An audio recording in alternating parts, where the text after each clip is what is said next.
ಎಲ್ಲರಿಗೂ ನಮಸ್ಕಾರ ಸ್ನೇಹಿತರೆ. ಈ ವರ್ಷ ಮಾಘ ಹುಣ್ಣಿಮೆ 2026 ಫೆಬ್ರವರಿ 1ರಂದು ಬಂದಿದೆ. ಇದನ್ನ ಭರತ ಹುಣ್ಣಿಮೆ ಅಂತ ಕರೆಯುತ್ತಾರೆ. ಈ ದಿನ ಆಲೋವೆರಾದಿಂದ ಈ ಒಂದು ಪರಿಹಾರವನ್ನ ಮಾಡಿಕೊಳ್ಳಿ. ಈ ಒಂದು ಪರಿಹಾರವನ್ನ ಮಾಡಿಕೊಳ್ಳುವುದರಿಂದ ಸಕಲ ದಾರಿದ್ರ್ಯ ನಿವಾರಣೆಯಾಗುತ್ತದೆ. ಜೊತೆಗೆ ಅದೃಷ್ಟ ಕೂಡಿ ಬರುತ್ತದೆ. ಗ್ರಹ ದೋಷಗಳು, ಪಿತೃದೋಷಗಳು, ದೃಷ್ಟಿ ದೋಷಗಳು, ಹಾಗೆಯೇ ನರದೃಷ್ಟಿ ದೋಷ, ಇನ್ನೂ ಮುಂತಾದ ದೋಷಗಳನ್ನು ಎಲ್ಲವನ್ನೂ ಸಹ ನಿವಾರಣೆ ಮಾಡುವಂತಹ ಶಕ್ತಿ ಈ ಆಲೋವೆರಾಕ್ಕಿದೆ. ಯಾವ ಮನೆಯಲ್ಲಿ ಆಲೋವೆರಾ ಗಿಡ ಇರುತ್ತದೆಯೋ ಅಂತಹ ಮನೆಯಲ್ಲಿ ಯಾವುದೇ ರೀತಿಯ ದೋಷಗಳು ಸಹ ಸುಳಿಯುವುದಿಲ್ಲ. ಮುಖ್ಯವಾಗಿ ಎಂತಹದ್ದೇ ಕೆಟ್ಟ ಕಣ್ಣು ಕೂಡ ಬಿದ್ದರೂ ಆ ಮನೆಗೆ ತಾಗುವುದಿಲ್ಲ ಎಂದು ಹೇಳುತ್ತಾರೆ. ಅಲೋವೆರಾದಲ್ಲಿ ಮುಕ್ಕೋಟಿ ದೇವತೆಗಳು ಸಹ ನೆಲೆಯೂರಿರುತ್ತಾರೆ. ಮುಖ್ಯವಾಗಿ ಲಕ್ಷ್ಮಿ, ಸರಸ್ವತಿ, ದುರ್ಗಾದೇವಿ ಒಟ್ಟಿಗೆ ಇರುವಂಥದ್ದು ಈ ಅಲೋವೆರಾದಲ್ಲಿ. ಈ ಅಲೋವೆರಾವನ್ನು ನಾನಾ ಪ್ರಕಾರದಲ್ಲಿ ಬಳಸುತ್ತಾರೆ. ಅಂದರೆ ಆರೋಗ್ಯಕ್ಕೆ ಸಂಬಂಧಪಟ್ಟಂತೆ ಹಾಗೂ ನಮ್ಮ ತ್ವಚೆಯ ಕಾಂತಿಯನ್ನು ಹೆಚ್ಚಿಸಿಕೊಳ್ಳಲು ಔಷಧ ತಯಾರಿಕೆಗೆ ಬೇಕಾಗುವ ಅತ್ಯಮೂಲ್ಯ ಗಿಡಮೂಲಿಕೆ ಇದಾಗಿದೆ. ಜೊತೆಗೆ ಅಲಂಕಾರಿಕ ವಸ್ತುವನ್ನಾಗಿ ಉಪಯೋಗಿಸುವುದು. ಹಾಗೆಯೇ ಇದನ್ನು ಈ ರೀತಿ ದೃಷ್ಟಿದೋಷಗಳ ನಿವಾರಣೆಗೆ ಉಪಯೋಗಿಸುತ್ತಾರೆ. ಮನೆಯಲ್ಲಿರುವಂತಹ ಕೆಟ್ಟ ದೋಷಗಳನ್ನು ಹಾಗೂ ನಕಾರಾತ್ಮಕ ಶಕ್ತಿಗಳನ್ನು ಹೋಗಲಾಡಿಸುವುದಕ್ಕೂ ಸಹ ಉಪಯೋಗಿಸುತ್ತಾರೆ. ಈ ಆಲೋವೆರಾದಿಂದ ನಾನಾ ರೀತಿಯ ತಂತ್ರಗಳನ್ನು ಮಾಡುತ್ತಾರೆ. ಆಲೋವೆರಾ ಯಾವ ಪ್ರಕಾರದಲ್ಲಿ ಯಾವ ದಿಕ್ಕಿಗೆ ಬೆಳೆಯುತ್ತದೆಯೋ ಆ ದಿಕ್ಕಿನ ಪ್ರಕಾರದಲ್ಲಿ ಮನೆಯಲ್ಲಿ ಏಳಿಗೆ ಆಗುತ್ತದೆ ಎಂದು ಸಹ ಹೇಳಲಾಗ್ತದೆ. ಅಲೋವೆರಾ ಬಲಗಡೆಗೆ ಬಾಗಿ ಬೆಳೆದರೆ ಆ ಮನೆಯಲ್ಲಿ ಹಣಕಾಸಿಗೆ ಸಮಸ್ಯೆ ಎಂದಿಗೂ ಬರುವುದಿಲ್ಲ ಎಂದೇ ಹೇಳ್ತಾರೆ. ಅಲೋವೆರಾ ಗಿಡ ನೇರವಾಗಿ ಬೆಳೆದರೆ ಆ ಮನೆಯ ವಂಶ ಚೆನ್ನಾಗಿ ವೃದ್ಧಿಯಾಗುತ್ತದೆ ಎಂದು ನಂಬುತ್ತಾರೆ. ಅಲೋವೆರಾ ಗಿಡ ಎಡಗಡೆಗೆ ಬಾಗಿ ಬೆಳೆದರೆ ಆ ಮನೆಯಲ್ಲಿ ಎಂದಿಗೂ ಸಹ ಒಂದು ಹಣಕಾಸಿನ ಸಮಸ್ಯೆಗಳಾಗಲಿ ಸಾಲಬಾಧೆಗಳಾಗಲಿ ಇರುವುದೇ ಇಲ್ಲವೆಂದು ಹೇಳ್ತಾರೆ. ಒಟ್ಟಾರೆಯಾಗಿ ಅಲೋವೆರಾ ಗಿಡ ಯಾವ ದಿಕ್ಕಿಗೆ ಬೆಳೆದರೂ ಸಹ ಮನೆಗೆ ಅದೃಷ್ಟವನ್ನೇ ತಂದುಕೊಡುತ್ತದೆ ಎಂದು ಜನರು ನಂಬಿದ್ದಾರೆ. ಇಂತಹ ಒಂದು ದೈವ ವೃಕ್ಷವಾದಂತಹ ಈ ಅಲೋವೆರಾವನ್ನು ನೀವು ಈ ದಿನ ಈ ಅಲೋವೆರಾದಿಂದ ಈ ಒಂದು ಪರಿಹಾರವನ್ನು ತಪ್ಪದೆ ಮಾಡಿಕೊಳ್ಳಿ.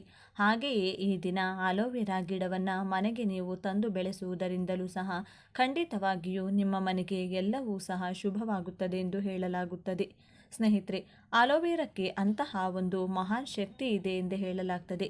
ಅಲೋವೆರಾದ ಗಿಡವನ್ನು ನೆಡುವಾಗ ಆ ಗಿಡ ನೆಡುವ ಮೊದಲು ಒಂದು ನಾಣ್ಯವನ್ನು ಹಾಕಿ ನೋಡೋದ್ರಿಂದ ಮನೆಯಲ್ಲಿ ಲಕ್ಷ್ಮಿಯ ಅನುಗ್ರಹವಾಗುತ್ತದೆ, ಧನ ಪ್ರಾಪ್ತಿಯೋಗ ಬರುತ್ತದೆ. ಅಲೋವೆರಾ ಬೆಳೆದಂತೆಲ್ಲ ಮನೆಯಲ್ಲಿ ಹಣ ಹೆಚ್ಚಾಗ್ತಾ ಹೋಗುತ್ತದೆ ಎಂದೇ ವೇದ ಪಂಡಿತರು ಸಹ ಹೇಳುತ್ತಾರೆ. ಈ ದಿನ ರಹಸ್ಯ ಪರಿಹಾರ ಶಾಸ್ತ್ರದಲ್ಲಿ ತಿಳಿಸಿಕೊಟ್ಟಿರುವಂಥ ಈ ಅಲೋವೆರಾದ ಒಂದು ಪರಿಹಾರವನ್ನು ತಿಳಿಸಿಕೊಡ್ತಿದ್ದೇನೆ. ಸ್ನೇಹಿತರೆ, ನಿಮ್ಮ ಮನೆಯಲ್ಲಿ ಯಾವುದಾದರೂ ಸಮಸ್ಯೆಗಳು ಪದೇ ಪದೇ ಕಷ್ಟಗಳು ಒಂದರ ಮೇಲೊಂದು ಬರುತ್ತಿದ್ರೆ, ಅನಾರೋಗ್ಯ ಸಮಸ್ಯೆಗಳು ತುಂಬ ಆಗ್ತಾ ಇದ್ರೆ, ಕುಟುಂಬದಲ್ಲಿ ನೆಮ್ಮದಿ ಇಲ್ಲದೆ ಇರುವುದು, ಗಂಡ ಹೆಂಡತಿ ನಡುವೆ ಬಾಂಧವ್ಯ ಸರಿಯಾಗಿಲ್ಲದೆ ಇರುವುದು, ದಾಂಪತ್ಯ ಜೀವನದಲ್ಲಿ ಕಲಹಗಳು ಹೆಚ್ಚಾಗ್ತಾ ಇರುವುದು, ಒಟ್ಟಾರೆಯಾಗಿ ಎಲ್ಲ ರೀತಿಯ ಸಮಸ್ಯೆಗಳನ್ನು ಅನುಭವಿಸ್ತಾ ಇದ್ದಲ್ಲಿ, ಹಣ ಅನ್ನೋದು ನೀರಿನ ರೀತಿ ಖರ್ಚಾಗ್ತಾ ಇದ್ದಲ್ಲಿ, ಹಣದ ಏಳಿಗೆ ಇಲ್ಲದಿರುವುದು, ಇಲ್ಲ ಕಷ್ಟಗಳ ಮೇಲೆ ಕಷ್ಟಗಳು ನಿಮ್ಮನ್ನು ಹುಡುಕಿಕೊಂಡು ಬರುತ್ತಿರುವುದು, ಈ ಕಷ್ಟಗಳೆಲ್ಲ ಯಾವತ್ತು ನಿವಾರಣೆ ಆಗುತ್ತಪ್ಪ ದೇವರೇ ಎಂದು ನೀವು ಸಾಕಷ್ಟು ನೊಂದು ಬೆಂದು ಹೋಗಿದ್ದೀರಾ ಅಂತಂದರೆ ನಿಮ್ಮ ಮನೆಗೆ ಯಾವುದೋ ಒಂದು ಕೆಟ್ಟ ಶಕ್ತಿ ಬಂದು ಆಹ್ವಾನ ನೀಡಿದೆ ಎಂದರ್ಥ. ಯಾರೂ ನಿಮಗೆ ಆಗದೇ ಇರುವಂಥವರು ಶತ್ರುಗಳು ಮಾಟಮಂತ್ರವನ್ನು ಮಾಡಿರಬಹುದು, ಅಥವಾ ನಿಮ್ಮ ಒಂದು ಏಳಿಗೆಯನ್ನು ನೋಡಿ ಸಹಿಸಲಾಗದೆ ಕೆಟ್ಟ ದೃಷ್ಟಿಯನ್ನು ಕೂಡ ಬೀರಿರಬಹುದು, ಅಥವಾ ನಿಮ್ಮ ವ್ಯಾಪಾರ ವಹಿವಾಟುಗಳನ್ನು ನಡೆಸುವ ಜಾಗದಲ್ಲಿಯೂ ಸಹ ಏನಾದರೂ ಸಮಸ್ಯೆಗಳನ್ನು ಮಾಡಿರಬಹುದು. ಒಟ್ಟಾರೆಯಾಗಿ ಒಂದು ಒಳ್ಳೆಯದು ಇದ್ದೆ ಅಂದರೆ ಅಲ್ಲಿ ಕೆಟ್ಟದ್ದು ಸಹ ಇದ್ದೇ ಇರುತ್ತದೆ. ಈ ಕೆಟ್ಟದ್ದನ್ನು ನಿವಾರಣೆ ಮಾಡಿಕೊಂಡು ಒಳ್ಳೆಯದನ್ನು ಹೆಚ್ಚಿಸಿಕೊಳ್ಬೇಕು ಅಂದರೆ ಇಂತಹ ಒಂದು ಪರಿಹಾರಗಳು ನಮ್ಮ ಜೀವನದಲ್ಲಿ ಅತಿ ಮುಖ್ಯವಾಗುತ್ತವೆ. ನಂಬಿಕೆಯಿಂದ ಮಾಡಿಕೊಳ್ಬೇಕು ಅಷ್ಟೇ. ಹೌದು, ಅಲೋವೆರಾಕ್ಕೆ ಅಂತಹ ಒಂದು ಶಕ್ತಿ ಇದೆ. ಅಲೋವೆರಾವನ್ನು ಅಮಾವಾಸ್ಯೆ ಅಥವಾ ಪೌರ್ಣಮಿಯ ದಿನಗಳಲ್ಲಿ ಮನೆಯ ಮುಂಭಾಗದಲ್ಲಿ ಅಂದರೆ ಮನೆಯ ಮುಖ್ಯ ದ್ವಾರಕ್ಕೆ ನಾವು ಇದನ್ನು ಕಟ್ಟೋದ್ರಿಂದ ಸಹ ನಮ್ಮ ಮನೆಯ ಮೇಲೆ ಯಾವುದೇ ಕೆಟ್ಟ ಕಣ್ಣುಗಳ ದೃಷ್ಟಿಗಳು ತಾಕುವುದಿಲ್ಲ. ಒಂದು ಮನೆಯಲ್ಲಿ ಇರುವಂತಹ ನಕಾರಾತ್ಮಕ ಶಕ್ತಿಯನ್ನು ಹೊರಗಟ್ಟಿ ಧನಾತ್ಮಕ ಶಕ್ತಿಯನ್ನು ಹೆಚ್ಚಿಸುತ್ತದೆ. ಅದೇ ರೀತಿಯಲ್ಲಿ ಈ ಅಲೋವೆರಾ ಗಿಡದಿಂದ ನಾವು ಈ ಒಂದು ಚಿಕ್ಕ ಪರಿಹಾರವನ್ನು ಸಹ ಮಾಡಿಕೊಳ್ಳಬಹುದು. ಅಲೋವೆರಾ ಗಿಡದಿಂದ ಅಂದರೆ ಮೊದಲು ಅಲೋವೆರಾ ಗಿಡವನ್ನು ತೆಗೆದುಕೊಳ್ಬೇಕು. ಚೆನ್ನಾಗಿ ಬೇರಿರುವಂತಹ ಒಂದು ಗಿಡವನ್ನು ತೆಗೆದುಕೊಳ್ಳಿ.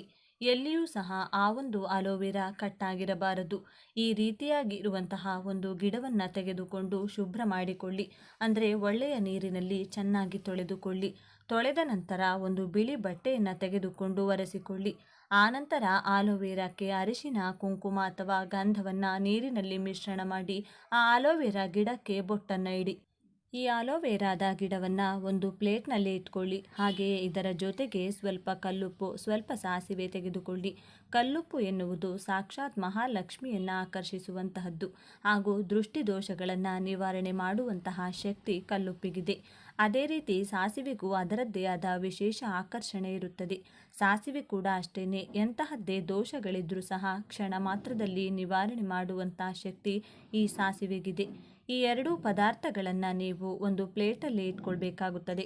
ಈ ಆಲೋವೆರಾ ಗಿಡವನ್ನು ನೀವು ನಿಮ್ಮ ಮನೆಯ ಮುಖ್ಯ ದ್ವಾರದ ಎದುರಿಗೆ, ಅಂದರೆ ಎಲ್ಲರಿಗೂ ಈ ವಸ್ತು ಕಾಣಿಸಬೇಕು ಆ ರೀತಿ ಒಂದು ಪ್ಲೇಟಲ್ಲಿ ಅಥವಾ ಒಂದು ಪೇಪರ್ ಮೇಲೆ ಅಥವಾ ಒಂದು ಬಟ್ಟೆ ಮೇಲೋ ಇಡಬೇಕು.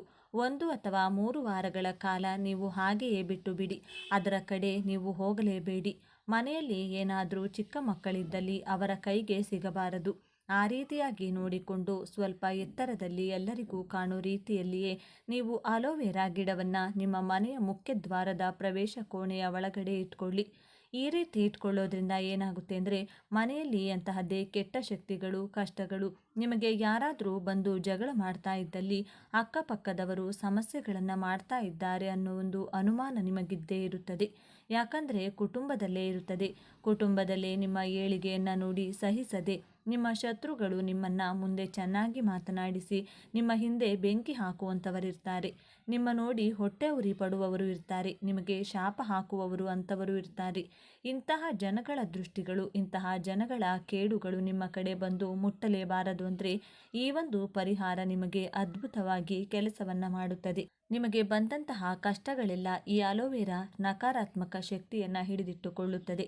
ಇದರ ಜೊತೆಗೆ ಸ್ವಲ್ಪ ಅರಿಶಿನ, ಕುಂಕುಮವನ್ನು ಕೂಡ ಹಾಕಿ ಇಟ್ಕೊಳ್ಳಿ.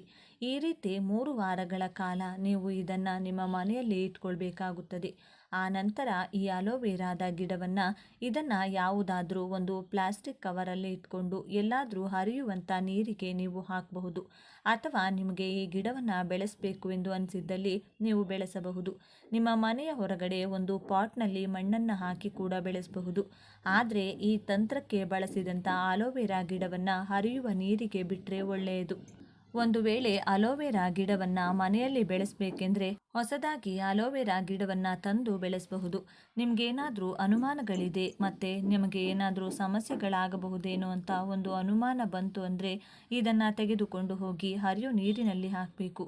ನಿಮ್ಮ ಬಗ್ಗೆ ಯಾರೂ ಕೂಡ ಕೆಟ್ಟದಾಗಿ ಮಾತನಾಡಲಿ, ನಿಮ್ಮ ಬಗ್ಗೆ ಏನೋ ಒಂದು ಶಾಪ ಹಾಕಲಿ, ಎಂತಹದ್ದೇ ದೃಷ್ಟಿದೋಷ ಮಾಡಲಿ, ನಿಮ್ಮ ಮೇಲೆ ಮಾಟಮಂತ್ರ ಮಾಡಲಿ, ನಿಮ್ಮ ಕುಟುಂಬ ಹಾಳಾಗಲಿ ಎಂದು ಕಾಯ್ತಾ ಇರುವಂಥವರಾಗಲಿ, ಎಷ್ಟೇ ಜನಗಳು ಕೊಟ್ಟರೂ ಅದ್ಯಾವುದೂ ಕೂಡ ಸಹ ನಿಮ್ಮ ಹತ್ತಿರ ಬರಲು ಬಿಡುವುದಿಲ್ಲ.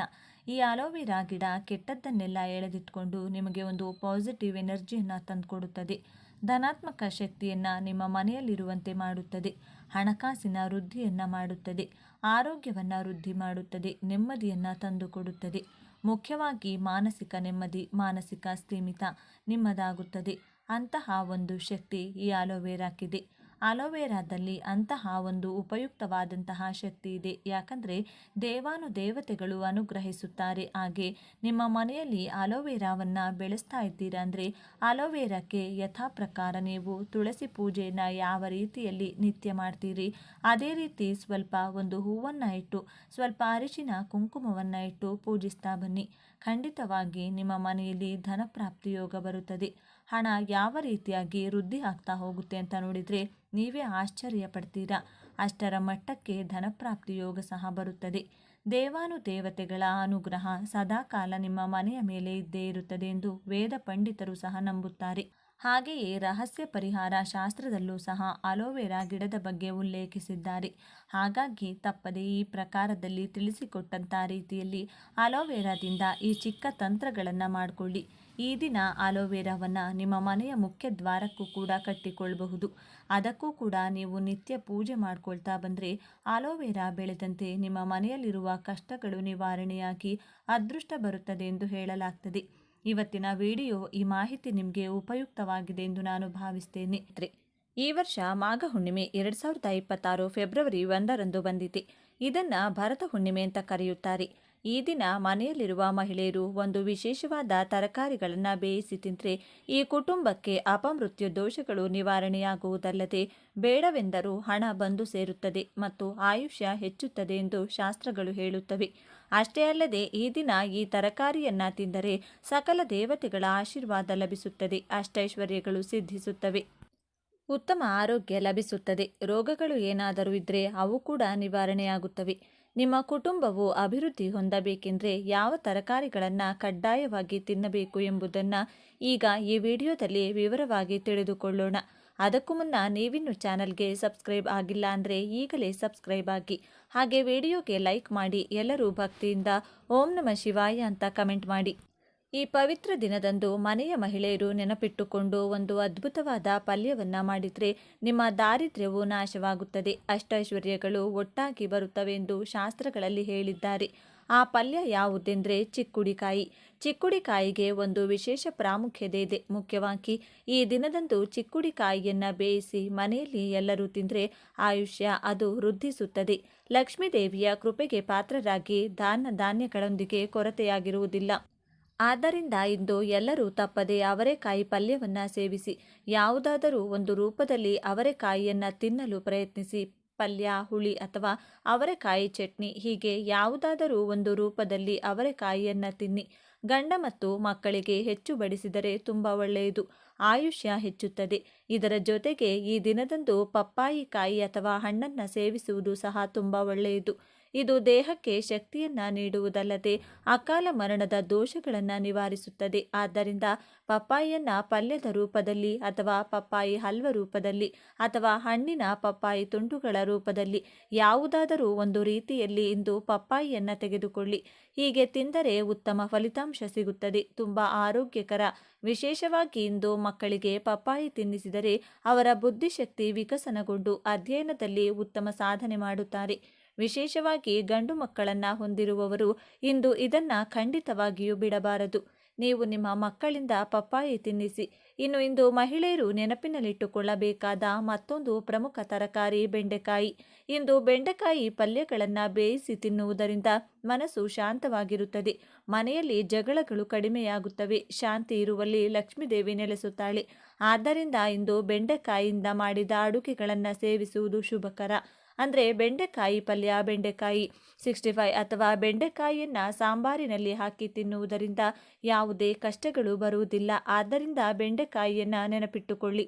ಈ ಪವಿತ್ರ ದಿನದಂದು ಇರಬೇಕಾದ ಮತ್ತೊಂದು ಮುಖ್ಯವಾದ ಆಹಾರ ಹುರುಳಿ. ಶಾಸ್ತ್ರೋಕ್ತವಾಗಿ ಈ ಮಾಸದಲ್ಲಿ ಹುರುಳಿಗೆ ವಿಶೇಷ ಪ್ರಾಮುಖ್ಯತೆ ಇದೆ.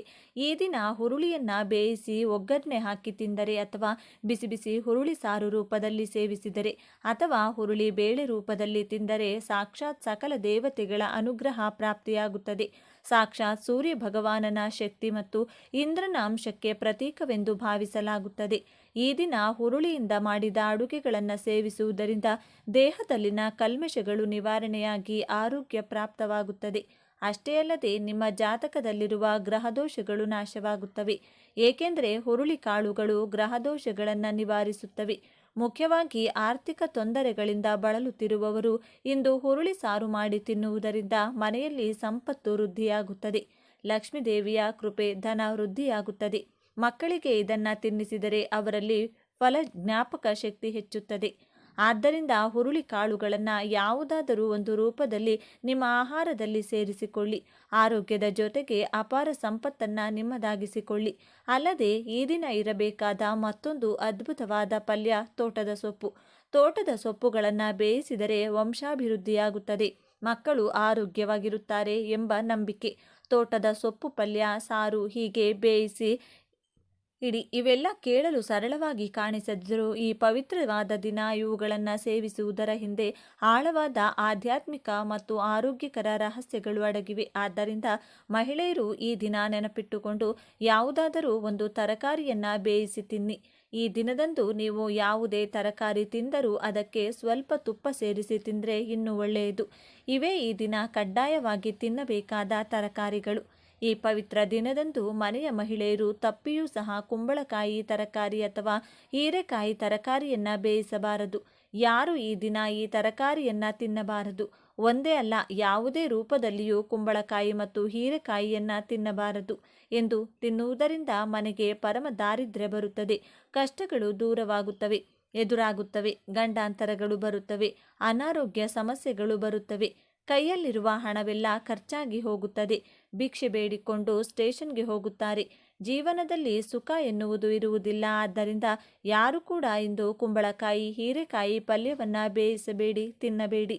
ಇವುಗಳ ಜೊತೆಗೆ ಇಂದು ನಾನ್ ವೆಜ್ ಕೂಡ ತಿನ್ನಬಾರದು. ಈ ಪವಿತ್ರವಾದ ದಿನದಂದು ಮೊಟ್ಟೆ, ಚಿಕನ್, ಮಟನ್, ಸೀಗಡಿ, ಏಡಿಗಳನ್ನು ಅಪ್ಪಿತಪ್ಪಿಯೂ ತಿನ್ನಬಾರದು. ಪವಿತ್ರವಾದ ದಿನ, ಜೀವ ಹಿಂಸೆ ಮಾಡುವ ದಿನವಲ್ಲ. ಈ ದಿನ ನಾನ್ ವೆಜ್ ತಿಂದರೆ ಮಹಾಪಾಪ. ಮನೆಯಲ್ಲಿ ಇರುವುದಷ್ಟೇ ಅಲ್ಲದೆ ಹೊರಗೆ ತಿನ್ನುವುದನ್ನು ಕೂಡ ನಿಲ್ಲಿಸಿ. ಮಸಾಲೆಯುಕ್ತ ಈರುಳ್ಳಿ, ಬೆಳ್ಳುಳ್ಳಿ ಕೂಡ ಕಡಿಮೆ ಮಾಡುವುದು ಉತ್ತಮ. ಸಾತ್ವಿಕ ಆಹಾರ ಸೇವಿಸಿದರೆ ಮನಸ್ಸು ನಿರ್ಮಲವಾಗಿ ಯಶಸ್ಸು ಸಿಗುತ್ತದೆ. ಆದ್ದರಿಂದ ಎಲ್ಲರೂ ಈ ದಿನ ಈ ಆಹಾರ ನಿಯಮಗಳನ್ನು ಪಾಲಿಸಿ ಶುಭ ಫಲಿತಾಂಶಗಳನ್ನು ಪಡೆಯಿರಿ. ಈ ದಿನ ಬೆಳಗ್ಗೆ ಸ್ನಾನ ಮಾಡಿ ಉತ್ತಮ ಬಟ್ಟೆಗಳನ್ನು ಧರಿಸಿ ಹತ್ತಿರದಲ್ಲಿರುವ ಬೇವಿನ ಮರ ಅಥವಾ ನೆಲ್ಲಿಕಾಯಿ ಮರದ ಬಳಿ ಹೋಗುವ ಮೊದಲು ಆ ಮರಕ್ಕೆ ಒಂದು ಚೊಂಬು ನೀರು ಅರ್ಪಿಸಿ. ನಂತರ ಸಾಧ್ಯವಾದರೆ ಮರದ ಸುತ್ತ 11 ಪ್ರದಕ್ಷಿಣೆಗಳನ್ನು ಮಾಡಿ. ಹಾಗೆ ಪ್ರದಕ್ಷಿಣೆಗಳನ್ನು ಮಾಡಿದ ನಂತರ ಮರವನ್ನು 11 ಬಾರಿ ಸ್ಪರ್ಶಿಸಿ.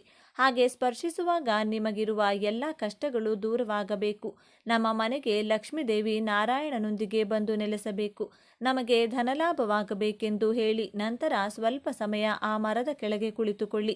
2 ನಿಮಿಷ ಕುಳಿತು ಮರದಿಂದ ಬರುವ ಗಾಳಿಯನ್ನು ಸೇವಿಸಿ ಪ್ರಕೃತಿಯನ್ನು ಆನಂದಿಸಿ. ಹೀಗೆ ಯಾವಾಗಲಾದರೂ ಒಮ್ಮೆ ಪ್ರಕೃತಿಯೊಂದಿಗೆ ಸಮಯ ಕಳೆದರೆ ಮನಸ್ಸಿಗೆ ತುಂಬಾನೇ ಸಂತೋಷವಾಗುತ್ತದೆ. ಆದ್ದರಿಂದ ಅನೇಕ ರೋಗಗಳು ಕೂಡ ಗುಣವಾಗುತ್ತವೆ. ಮುಖ್ಯವಾಗಿ ಈ ದಿನದಂದು ಬೇವಿನ ಮರವನ್ನು ಸ್ಪರ್ಶಿಸಿದರೆ ಲಕ್ಷ್ಮೀದೇವಿಯ ಅನುಗ್ರಹ, ವಿಷ್ಣು ಮೂರ್ತಿಯ ಅನುಗ್ರಹ ಸಿಗುತ್ತದೆ, ತುಂಬ ಒಳ್ಳೆಯದಾಗುತ್ತದೆ. ಶ್ರೀ ಮಹಾವಿಷ್ಣುವಿನ ಸ್ವರೂಪವೆಂದು ಭಾವಿಸುತ್ತಾರೆ. ನೆಲ್ಲಿಕಾಯಿ ಲಕ್ಷ್ಮೀದೇವಿಗೆ ತುಂಬ ಪ್ರಿಯವಾದದ್ದು. ಈ ಮರವನ್ನು ಶ್ರೀ ಮಹಾವಿಷ್ಣುವಿನ ರೂಪದಲ್ಲಿ ಹೆಚ್ಚಾಗಿ ಪೂಜಿಸುತ್ತಾರೆ. ನೆಲ್ಲಿಕಾಯಿ ಮೇಲೆ ದೀಪ ಹಚ್ಚುವ ಸಂಪ್ರದಾಯವೂ ಇದೆ. ನೆಲ್ಲಿಕಾಯಿ ಮರದಲ್ಲಿ ಅನೇಕ ಔಷಧೀಯ ಗುಣಗಳಿವೆ. ಆಯುರ್ವೇದದಲ್ಲಿ ಬಳಸುವ ಪ್ರಸಿದ್ಧ ಔಷಧವಾದ ತ್ರಿಚಲ ಚೂರ್ಣದಲ್ಲಿ ನೆಲ್ಲಿಕಾಯಿ ಪುಡಿಯು ಒಂದು ಭಾಗವಾಗಿದೆ. ನೆಲ್ಲಿಕಾಯಿ ಮರವನ್ನು ಪೂಜಿಸಿದರೆ ಸಮಸ್ತ ವಿಷ್ಣು ಕ್ಷೇತ್ರಗಳಲ್ಲಿ ವಿಷ್ಣು ಪೂಜೆ ಮಾಡಿದ ಫಲ ಸಿಗುತ್ತದೆ. ನೆಲ್ಲಿಕಾಯಿ ಮರವೆಂದರೆ ವಿಷ್ಣುವಿಗೆ ಮಾತ್ರವಲ್ಲ, ಶಿವನಿಗೂ ಬಹಳ ಇಷ್ಟ. ಲಕ್ಷ್ಮೀದೇವಿ ಭೂಮಿಗೆ ಬಂದಳು. ಆ ಸಮಯದಲ್ಲಿ ಶಿವ ಕೇಶವರನ್ನ ಪೂಜಿಸಬೇಕೆಂದುಕೊಂಡಳು. ಇಬ್ಬರನ್ನು ಒಂದೇ ಸಮಯದಲ್ಲಿ ಪೂಜಿಸಬೇಕೆಂದುಕೊಂಡಳು ಅವಳು. ನೆಲ್ಲಿಕಾಯಿ ಮರವನ್ನು ಆರಿಸಿಕೊಂಡು ನೆಲ್ಲಿಕಾಯಿ ಮರವನ್ನು ಪೂಜಿಸಿ ಶಿವಕೇಶವರ ಅನುಗ್ರಹವನ್ನು ಪಡೆದಳು ಎಂದು ಪುರಾಣಗಳು ಹೇಳುತ್ತವೆ. ಈ ಕಥೆಯ ಮೂಲಕ ಶಿವಕೇಶವರು ನೆಲ್ಲಿಕಾಯಿಯ ಮರದಲ್ಲಿ ವಾಸಿಸುತ್ತಾರೆಂದು ತಿಳಿದು ಬರುತ್ತದೆ. ಅಷ್ಟೇ ಅಲ್ಲ, ನೆಲ್ಲಿಕಾಯಿ ಮರದ ಕೆಳಭಾಗದಲ್ಲಿ ಬ್ರಹ್ಮ ಕೂಡ ಇರುತ್ತಾನೆ ಎಂಬ ನಂಬಿಕೆ ಇದೆ. ಇದೇ ಮರದ ಕೆಳಗೆ ಪುರಾಣ ಕಾಲಕ್ಷೇಪ ಮಾಡಿದರೆ ಜನ್ಮ ಜನ್ಮಾಂತರದ ಪಾಪಗಳು ನಾಶವಾಗುತ್ತವೆ. ಅಷ್ಟೇ ಅಲ್ಲ, ಬೇವಿನ ಮರ ಕೂಡ ಬಹಳ ವಿಶೇಷವಾದದ್ದು. ಹಿಂದೂ ಧರ್ಮದಲ್ಲಿ ಕೆಲವು ಮರಗಳನ್ನು ಪೂಜನೀಯ ಮರಗಳೆಂದು ಮತ್ತು ಪವಿತ್ರ ಮರಗಳೆಂದು ಗುರುತಿಸಲಾಗಿದೆ. ಅವುಗಳಲ್ಲಿ ಬೇವಿನ ಮರವು ಆರೋಗ್ಯಕ್ಕೆ ಒಳ್ಳೆಯದಾಗಿರುವುದರ ಜೊತೆಗೆ ವಾಸ್ತು ಪ್ರಕಾರವು ಅನೇಕ ಪ್ರಯೋಜನಗಳನ್ನು ನೀಡುತ್ತದೆ. ಶುಭ ಕಾರ್ಯವಾಗಲಿ ಹಬ್ಬವಾಗಲಿ ಮಾವಿನ ಎಲೆಗಳನ್ನು ಎಷ್ಟು ಮುಖ್ಯವಾಗಿ ಅಲಂಕರಿಸುತ್ತೇವೆಯೋ ಅವುಗಳಿಗೆ ನಮ್ಮ ಸಂಪ್ರದಾಯದಲ್ಲಿ ಎಷ್ಟು ಪ್ರಾಮುಖ್ಯತೆ ಇದೆಯೋ ಅಷ್ಟೇ ಪ್ರಾಮುಖ್ಯತೆ ಬೇವಿನ ಎಲೆಗೂ ಇದೆ. ಬೇವಿನ ಮರ ಬಹಳ ಪವಿತ್ರವಾದದ್ದು. ವೈದ್ಯಕೀಯದಲ್ಲಿ ಇದರ ಪಾತ್ರದ ಬಗ್ಗೆ ಕೌಟಿಲ್ಯನು ಅರ್ಥಶಾಸ್ತ್ರದಲ್ಲಿ ವಿವರಿಸಿದ್ದಾನೆ. ನಮ್ಮ ಪ್ರಾಚೀನ ಆಯುರ್ವೇದದಲ್ಲಿಯೂ ಬೇವಿನ ಬಗ್ಗೆ ಅನೇಕ ಪುರಾವೆಗಳಿವೆ. ಭೂಮಿಯ ಮೇಲೆ ಅಮೃತದ ಹನಿಗಳು ಬಿದ್ದರೆ ಅದು ಬೇವಿನ ಮರವಾಗಿ ಮಾರ್ಪಟ್ಟಿದೆ ಎಂದು ಪುರಾಣಗಳಲ್ಲಿ ಕಥೆಗಳಾಗಿ ಬರೆದಿದ್ದಾರೆ. ಯಾರಾದರೂ ತಮ್ಮ ಜೀವನದಲ್ಲಿ ಒಂದು ಬೇವಿನ ಮರವನ್ನು ನೆಟ್ಟರೆ ಅವರು ನೇರವಾಗಿ ಸ್ವರ್ಗವನ್ನು ಸೇರುತ್ತಾರೆಂದು ಶಾಸ್ತ್ರ ಹೇಳುತ್ತದೆ. ಆದ್ದರಿಂದ ನೀವು ಕೂಡ ನಾಳೆ ಬೇವಿನ ಮರವನ್ನು ಅಥವಾ ತಾಮ್ರದ ನೆಲ್ಲಿಕಾಯಿ ಮರವನ್ನು ಯಾವುದೇ ಈ ದಿನ ಸ್ಪರ್ಶಿಸಿ ಫಲಿತಾಂಶಗಳನ್ನು ಪಡೆಯಿರಿ. ಈ ಒಂದು ವಿಶೇಷ ಮಾಹಿತಿ ನಿಮಗೆ ಇಷ್ಟವಾದರೆ ತಪ್ಪದೆ ಜೈ ಸುಬ್ರಹ್ಮಣ್ಯ ಸ್ವಾಮಿ, ಜೈ ಲಕ್ಷ್ಮೀ ನರಸಿಂಹಸ್ವಾಮಿ ಅಂತ ಬರೆದು ಈ ವಿಡಿಯೋವನ್ನು ಎಲ್ಲರಿಗೂ ಶೇರ್ ಮಾಡಿ. ಮುಂದಿನ ಬಾರಿ ಮತ್ತೊಂದು ವಿಶೇಷ ದೈವ ಮಾಹಿತಿಯೊಂದಿಗೆ ಚಾನಲ್ ಮೂಲಕ ಭೇಟಿಯಾಗೋಣ. ಧನ್ಯವಾದ ಸ್ನೇಹಿತರೆ.